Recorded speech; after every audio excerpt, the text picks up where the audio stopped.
Recording. This session is focused on the conference theme of post-secondary access and readiness. Our presenter is Bill DeBon from the National College Attainment Network. His bio is published on the program in case you want to take a look at it. We will have time for Q&A at the end of the session. So if you have any questions, feel free to add them to the Zoom chat.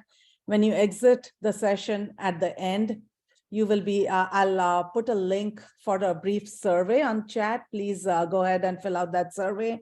And now I will turn it over to our presenter, Bill DeBon. All right, Manisha, thank you so much. And thank you all for being here today. I really appreciate it. This is a wonderful conference, and super excited to be a part of it. Okay, so you're here for, let me get rid of this so I'm not looking at myself the entire time. All right. Let's talk about supporting student success through a thoughtful data strategy. It's a topic that is near and dear to my heart, and I hope that it is for you too. But if it's not, I hope by the end of the session that it will be. I have some introductory pieces here, but while I'm going through that, if you could just please open another tab and point your browser to slido.com, okay? Just slido.com. I've got a cool interactive thing that I'm going to be trying out actually with you for the first time in just a couple of slides. So you just open up a tab for me and indulge me. I would really appreciate it. Okay, so I am Bill DeBon. I am NCAN's Senior Director of Data and Strategic Initiatives.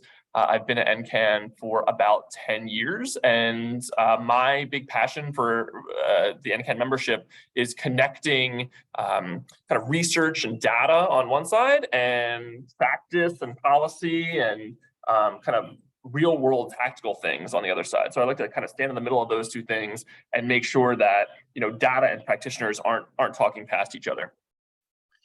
If you aren't aware or you haven't heard of the National College Attainment Network, we are a nonprofit based in Washington, D.C. We have about 600 members across the country. Those members are all shapes and sizes and types of organizations, but the common thread, right, is helping to support students with post-secondary access and attainment. We do that through kind of three large buckets of work. One is helping to make members the best version of themselves that they can be, right, by building network capacity, by doing webinars like this, for example, by having our national conference, by bringing practitioners together to share best practice, right? So we try to facilitate, growing and bolstering our members' skills. We also advocate at the federal and state level to help reduce policy barriers for post-secondary access and attainment. We're big fans of doubling the Pell Grant, for example. That's a major piece of our advocacy work right now. And we also support systems change. And what that really means is kind of connecting the different stakeholders in college access, right? And making sure that they're collaborating, coordinating, right? Making sure K-12 and higher ed there's good connections between them wherever there can be. Making sure that community-based organizations, for example, have a role to play and feel like they're being included in the process and pipeline to support students. Here's what my goals are today. I'd love to understand which data you're currently using, understand which data you'd like to have and what your goals around college career readiness are. I'd love to talk a little bit about how to access data that shows where students go after high school. And then I'd like to leave some time for Q&A at the end. So let me just say that I have a lot of slides here, and I'm not entirely sure that I will get through all of them. And some of them I know for a fact I'm probably going to skip over quickly. But Manisha has told me that she can send the full PowerPoint out, right? So I didn't trim a whole bunch from this presentation. I just might skip over some things a little bit more quickly than others, but you'll have the chance to kind of go back and look at the PowerPoint to look more closely at anything I'm not able to do a deep dive into. So I hope this will be a kind of a good artifact of kind of connecting data and practice and a good resource moving forward. Okay, so I mentioned going to slido.com. So if you go to Slido, it's a place where you can put in a little number there, right? So I have two of these. So the first one is, does your district, school, or program have concrete goals around college and career readiness? And if yes, can you briefly describe one? So if you put in this number, 3863235, you should be able to put in a response here. Now, if everything goes well, I think what will happen is that we'll start to see a word cloud kind of get populated here on the screen. This is something I've seen before. I've never done it during a webinar before. So we'll see kind of how this plays out. I've done it in person before, but I've never done it in an environment like this. So thank you in advance for kind of being the pioneers of this process. And give it a minute here, see if we get any responses in. If not, I will go back to the drawing board and try it again a different way. You can also comment into the chat if that would be more comfortable or helpful for you. Either way.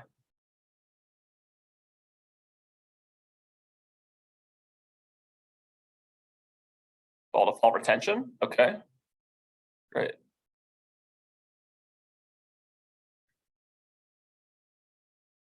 Okay, I see there's a couple of you typing. That's great. Graduation rate, super.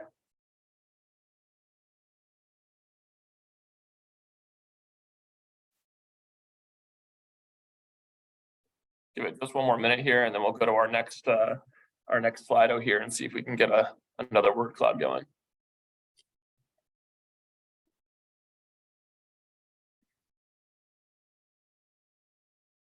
Okay, so it looks like we've got a fair amount of retention here. Okay, so if you want to, you can leave this tab open. This word cloud will stay active. If you want to open another one and also go to Slido, I'll give you a new number, because here's the other question that I have here. This is also 3863235. Which data do you use to advise students and or measure progress on career and college readiness? Career Coach Medium.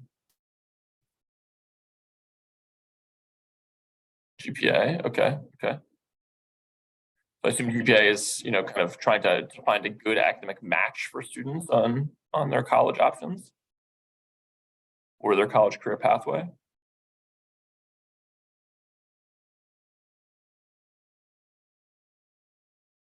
Okay, making satisfactory academic progress. Okay, super. All right, well, thank you for indulging me here and showing me this proof of concept. The word cloud thing does work. That's great. I will definitely be using this in the future, and I really appreciate it. Okay, so let's get into the rest of the presentation here. How does data connect to your goals? Okay, so let's just talk about goals in general, right? Not just career and college readiness goals, but kind of just like goals in general for your district, school, or program, right?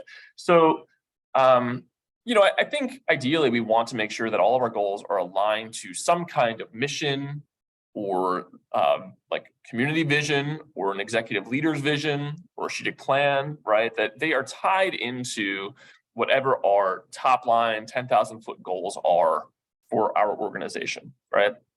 Then more specifically, we want to make sure that we're making SMART goals, right? This is something that you may have seen before. This is fairly common out there if you're digging into the data weeds. Like I am. And so this is a good kind of mnemonic here. You want your goals to be specific, measurable, achievable, relevant, and time-bound, right? Okay, let's just walk through a really quick example about what I mean about this. Let's say one of our goals for our school, let's say we're working in a school. One of our goals is we want to make sure that 70% of our seniors apply to 3 or more colleges, right? Let's just say that is our annual goal. Okay, so that I would say is a good goal because it is specific. We are saying, okay, we are saying this is we have a cut score, right? We have 3 or more applications, it achieves the goal, right? It's very specific. We're saying graduating seniors, we know, or we're saying senior class, we know exactly what population we're talking about. We know what we want them to do. That's specific. It is measurable because you can count, one, how many students have done the thing, and you can count how many students have done a certain number of applications, right? So that's also measurable. Is it achievable? I think that's probably debatable depending on kind of what your baseline is. But yes, it is a thing that is possible to get 70% of a senior class to complete 3 or more college applications in a given year, right? Like it is not a thing like we are going to make 100% of our senior class NASA astronauts, right? That would not be an achievable goal, for example. Is this goal relevant? I would say that it is relevant because we have research out there showing that completing 3 or more college applications is associated with a big boost to eventually matriculating to a post-secondary institution, right? So if we care about, as a goal, our students enrolling in college, right, then setting a good target for the number of applications they complete is definitely relevant. And is it time bound? Does it have a start and finish? Well, yeah, because those seniors are going to graduate in the spring. So this whole kind of exercise shows you, okay, here's what the different components are when you're thinking about goals and data, all right? All right, so what does the model look like for achieving our goals, right? If we think about, okay, we've got our goals here as an organization, as a school, as a district, how do we accomplish that? This is kind of a basic kind of what you might call a logic model, right? And logic models look all different kinds of ways, but this one has the resources. What are the things that you have to do the work, right? And that's personnel, it's money, it's equipment, it's curriculum, right? All the kind of inputs that you have to do this work are in that resources bucket.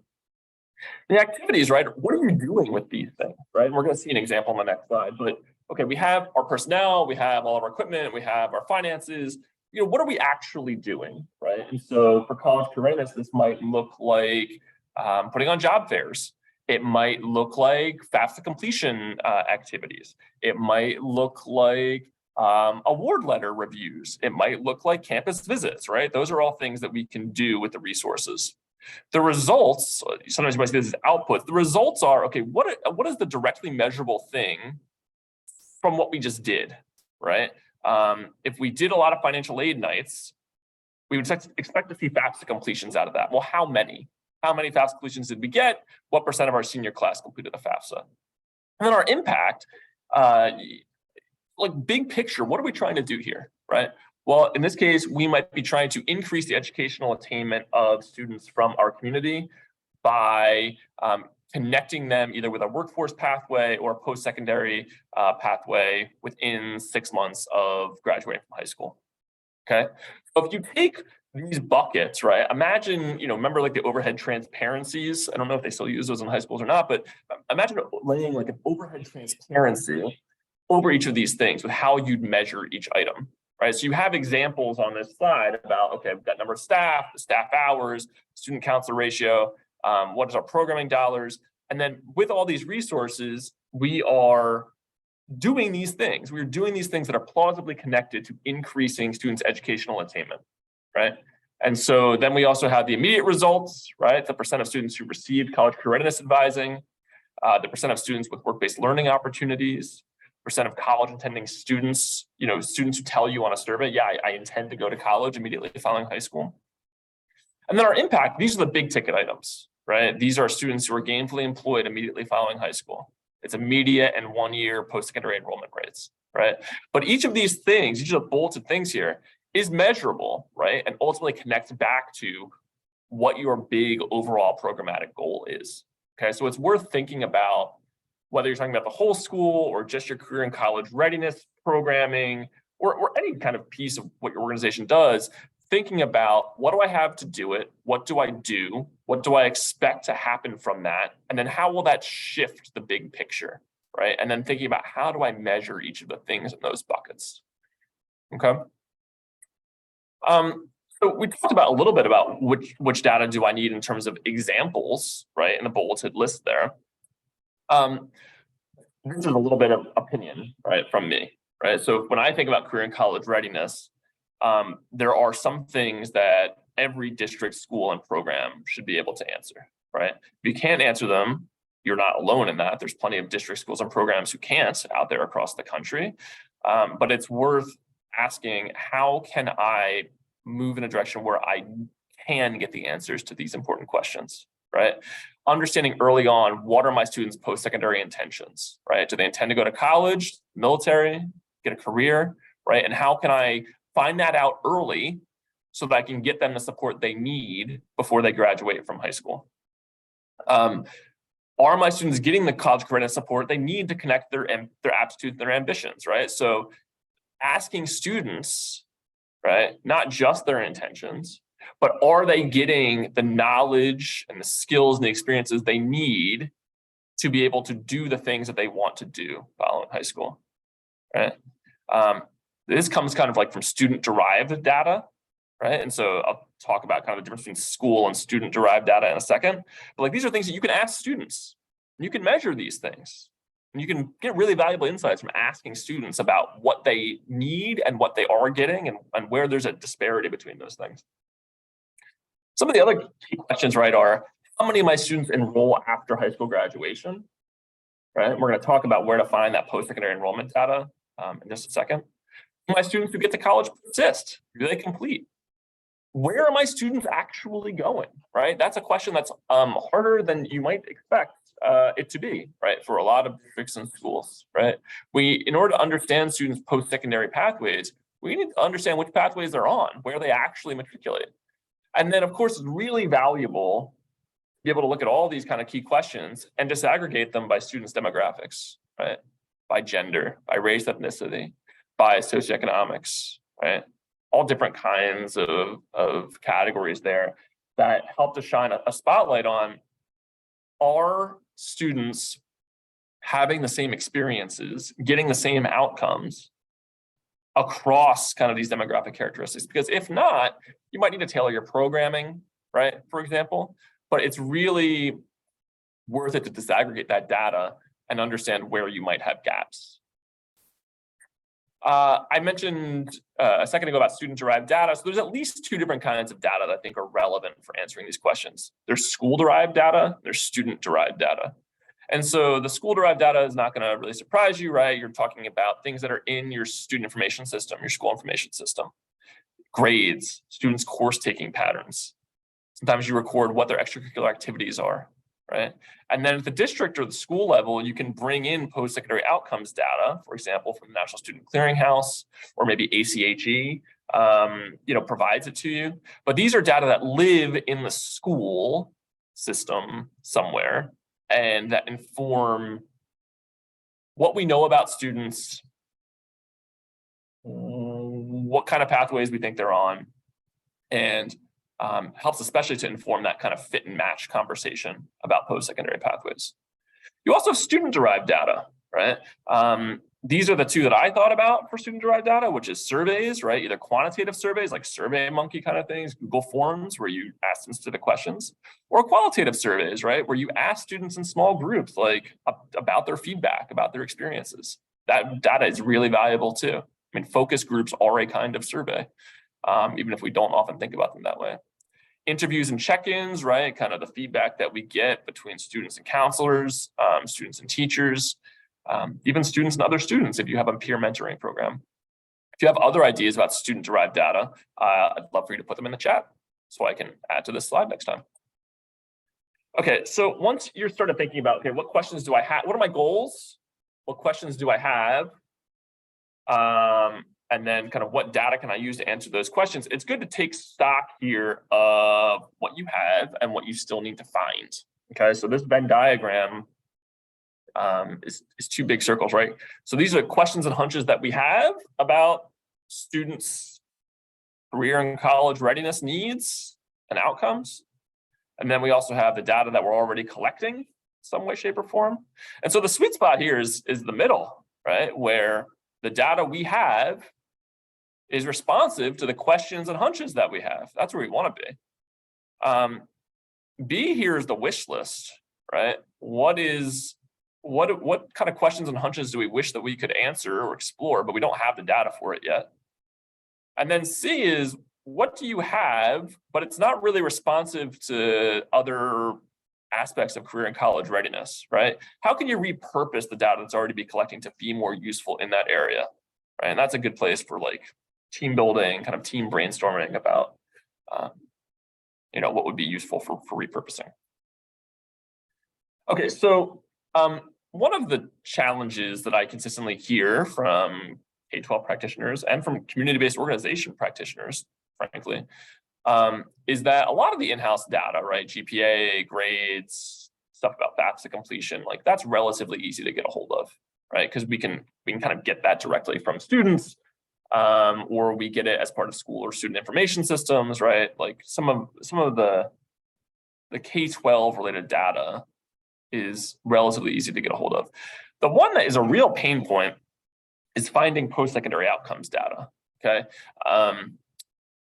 Literally, like, how do we find out after students graduate from high school what happened to them, okay?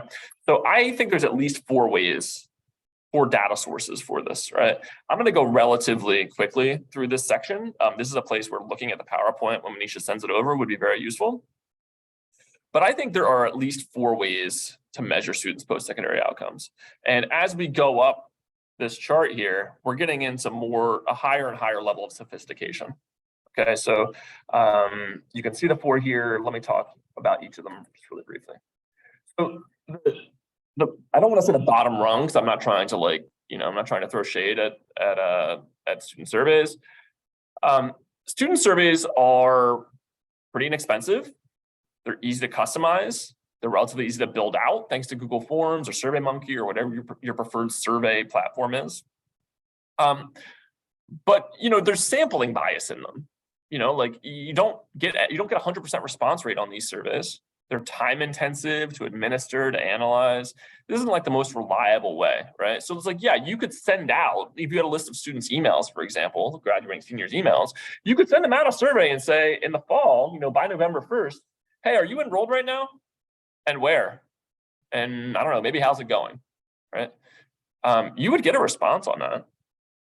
Is that something that you would want to hang your hat on in terms of like completeness of data or reliability, right? Like, I don't think so, right? I think that would be a challenge, right? So I've got some pieces about student surveys here. This is kind of the senior exit survey, right? Kind of that sometimes we're talking about. Senior exit surveys are kind of badly timed in general in a lot of cases, right? That could be a whole nother webinar, to be honest with you. But it's like kind of just survey data in general has limitations. That's why it's the bottom rung of this thing. Okay. If you had a relatively narrow set of institutions to which your students are matriculating, you could get direct relationships with institutions and get enrollment data from them, right? You could go and get a data sharing agreement with an institution or a registrar's office and say, listen, I'm going to send you my list of graduating seniors. I would love for you to tell me which of them are enrolled at your institution. Okay, there's some pros and cons here, right? Helping to build a relationship with institutions is really helpful. The cons of that, it seems like a lot of red tape, right? Like, who wants to really work through the data sharing agreements on this? It can be a headache, right? It's also only giving you an incomplete picture of the whole graduating class because only X% of your seniors is matriculating. And then only Y% of those seniors is matriculating to these institutions where you have a relationship. So, this is kind of a good fit, right? This is a good fit if you have just a handful of institutions where your students are predominantly matriculating. But if you've got, like 15 or 16 that are all getting 3 or 4% of your matriculating seniors, that's bad.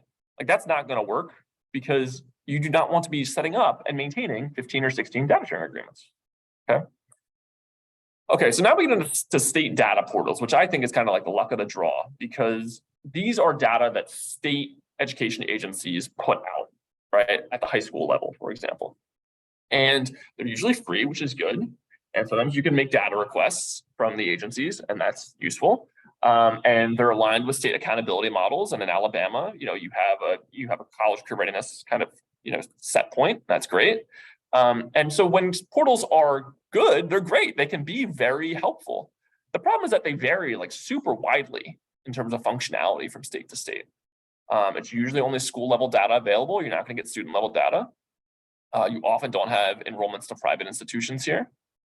Data lags, the data I'm going to show you from ACHE in just a second is from the class of 2021.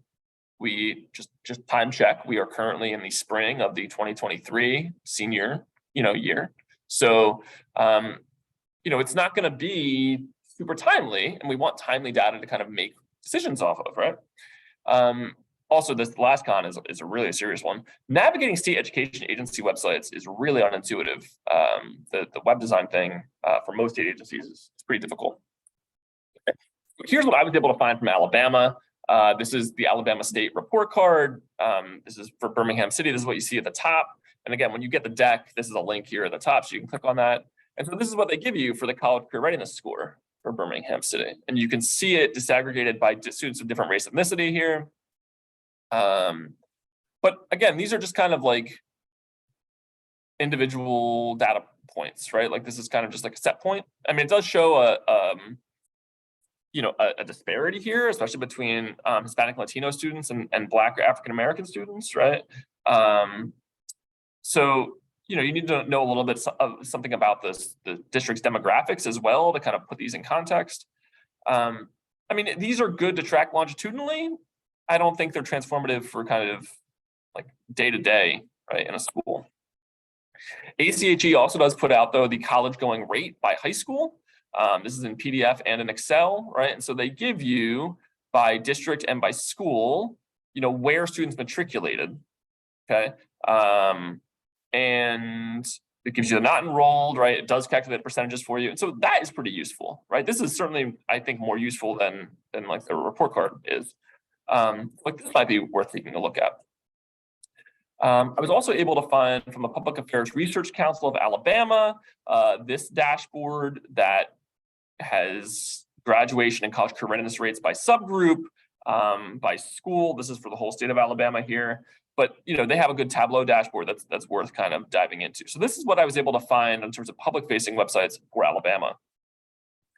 You can kind of check this out later, but there's, just to give you an example, a little flavor of what some other states also have in this area. Here's what Florida has. Florida also tells you, were students found employed or not employed, what kinds of institutions that they go to in the Florida college system, were they in a private college university? So that's another flavor of it. You can see what Georgia has here in terms of the different categories of enrollment. So like I said, there's a lot of variation across the states here.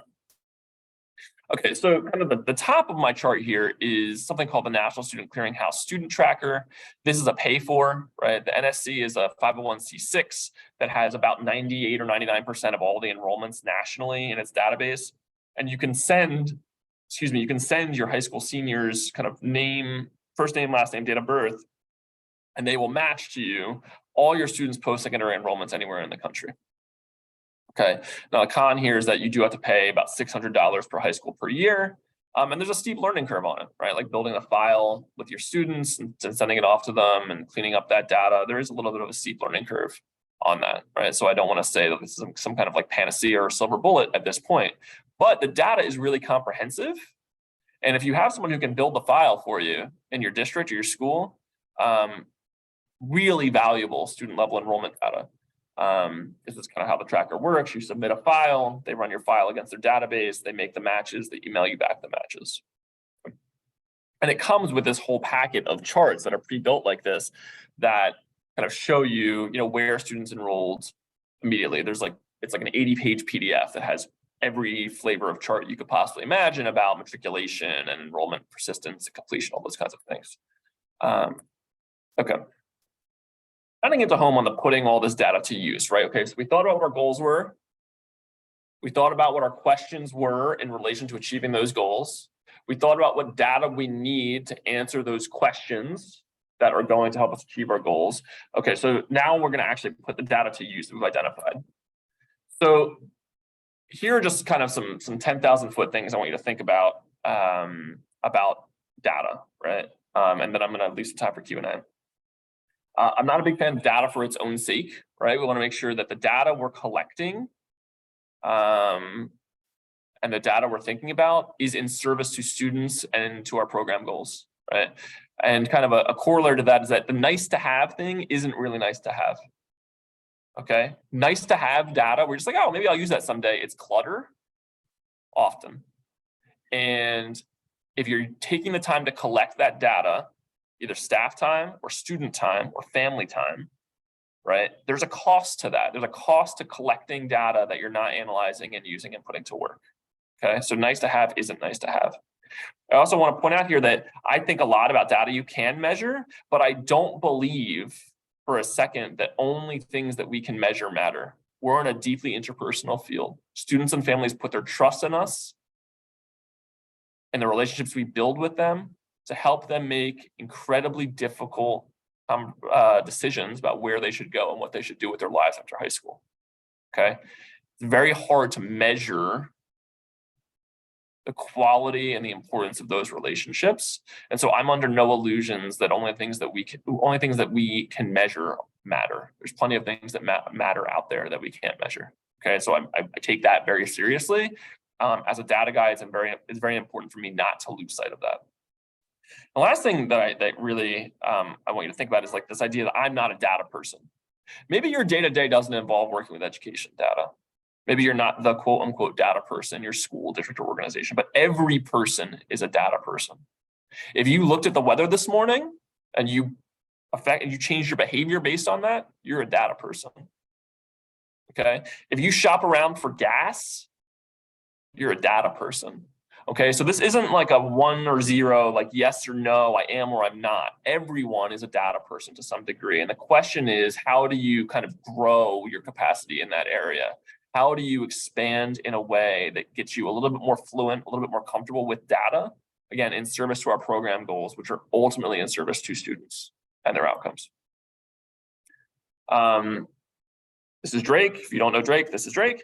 I really like this meme. So I think there's often a tension between kind of data and practice, right? Where we think about data versus practice. It's like a zero-sum game. Any amount of time we spend thinking about data, we're taking away from advising or from practice with students. I think the reality is that if we're thoughtful about using data, we're expanding the pie. These two things work together. They don't work at cross purposes. If you feel like you're working at cross purposes with data and practice, it's time to reevaluate how those two things are interacting in your organization. Because the best use of data scales the number of students that you can serve effectively and also improves your outcomes. I'm going to skip over this piece for a second because I do want to leave time for Q&A.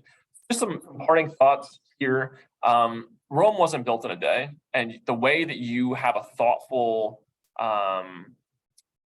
cohesive kind of data system is also not going to be built in a day. So collecting some data and building from there is better than not collecting any data at all, right? So there's always going to be more questions that you want to answer that you can't answer at this time, that you really wish you had an answer to. But that doesn't, you shouldn't let that kind of be a blind spot about the things that you can answer today and how that can help to improve your programming for students. Okay. I left about 5 minutes here for Q&A. So let me leave my contact information here for you. Please do reach out anytime. I love to hear from folks. I'd love to talk more with you about anything that wasn't clear here or anything we didn't do a deep dive into. It's a topic I love talking about and would love to kind of keep in touch about any way that NCAN or I specifically can be useful to you as you continue to pursue kind of connecting data and practice. So let me see if there's anything in the chat. Or I guess I think you can come off your mute. I don't really know how this is working right now, but all right, let me stop sharing there. Okay, I think you can come off mute and just ask your question if you have any.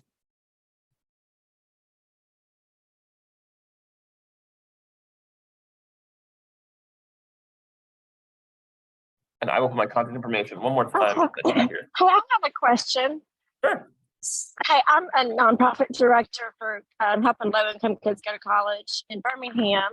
So this was really helpful for some grant writing that I might, we'll be doing every year. And so, but I'm curious. So our goal is to get kids, to a really good college, debt-free, hopefully, and then graduate ready to get a good job and make, change their environment. So how do you see collecting data? I mean, I can do it directly with my students to see where they end up when they do graduate from college. But is there any kind of, like you're talking about, national warehouse where we track where kids who graduate from college end up? Yeah, for nonprofits? Yes. Yeah, for sure. The National Student Clearinghouse has student tracker for outreach organizations and for other educational organizations. Yeah, where you can pay them. It's for smaller outreach programs. It's about $595 per year, right? And that covers your first 5,000 students, right? The data for the first 5,000 students you run. So yeah, if you go to the National Student Clearinghouse and search Student Tracker, you should be able to find a version of Student Tracker that would let you do exactly that. That would let you track post-secondary outcomes for students you're serving in your program. Okay. Thank you. Yeah, for sure. Thanks for being here. Anyone else have any questions? Great, you were awesome.